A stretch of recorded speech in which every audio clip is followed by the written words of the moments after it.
चांदनी चौक से बीजेपी की लोकसभा उम्मीदवार परवीन खंडेलवाल जी मेरे साथ मौजूद हैं। पार्टी ने भरोसा किया है, लगातार व्यापारियों को आप रिप्रेजेंट करते रहे हैं। किस तरह से क्या प्लानिंग्स होगी, किस तरह से चुनाव आप लड़ेंगे? छोटे कार्यकर्ता को बहुत बड़ी जिम्मेदारी प्रधानमंत्री श्री नरेंद्र मोदी और भाजपा नेतृत्व ने दी है।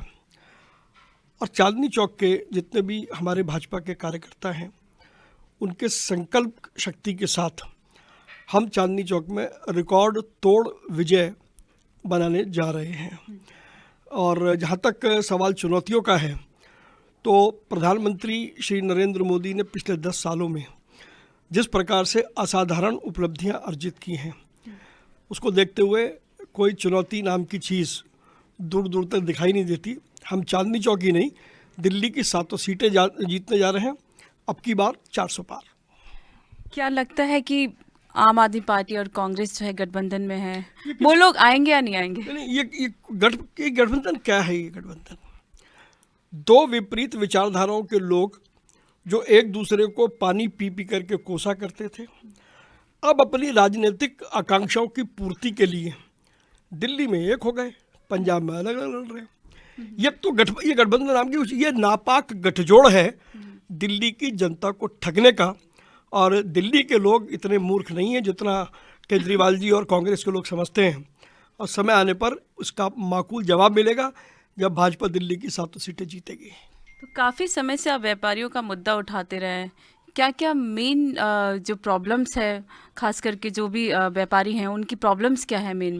देखिए, जब मैं लोकसभा का चुनाव लड़ रहा हूँ तो व्यापारियों के अलावा जो शहरवासी हैं, मुझे उनकी भी चिंता करनी है।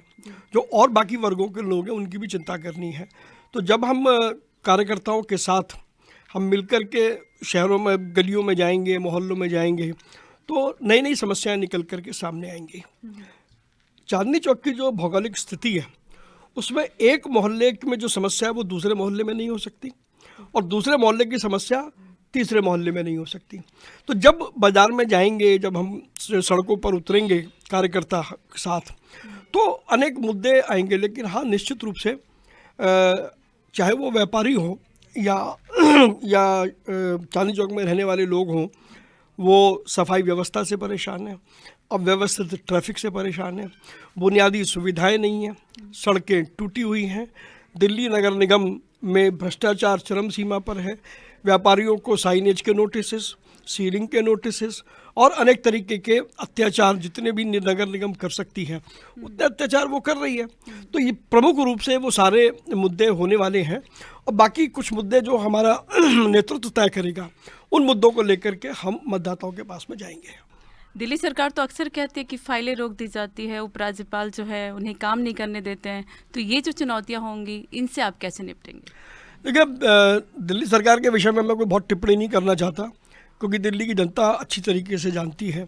और ये जो बहाना है, इससे पहले और भी मुख्यमंत्रियों के कार्यकाल थे, उनमें तो कभी इस प्रकार की बात नहीं आई। और अनेक दलों के मुख्यमंत्री थे, आज तक कभी ऐसा झगड़ा नहीं हुआ। तो ये झगड़ा केजरीवाल जी के साथ ही क्यों हो रहा है? कहीं ना कहीं दिल्ली की जनता को इस पर भी सोचना होगा कि कहीं झगड़ेबाज, कब्जेबाज व्यक्ति तो को दिल्ली का उन्होंने सल्तनत नहीं थमा दी है। अगर थमा दी है तो अब सल्तनत छीनने का समय आ गया है। बासरी स्वराज को लेकर लगातार आम आदमी पार्टी जो है मुद्दा बना रही है, उस पर आप क्या कहेंगे? क्योंकि वो लोग कह रहे हैं कि परिवारवाद के खिलाफ जो है बीजेपी हमेशा रही है, तो अब परिवारवाद को ही सपोर्ट कर रही है। देखिए, आम आदमी पार्टी नेगेटिव थिंकिंग की पार्टी है, और जिसकी थिंकिंग नेगेटिव होती है वो हर चीज़ में नेगेटिव ही सोचता है। और इसीलिए दिल्ली का हाल बेहाल हो रहा है। जहाँ तक बांसुरी का सवाल है, तो निश्चित रूप से बांसुरी जी की अपनी एक प्रतिभा है, और यदि पार्टी ने उनकी प्रतिभा को देखते हुए अगर उनके पक्ष में निर्णय लिया, तो हम कार्यकर्ता हैं, हम सब उसका स्वागत कर रहे हैं।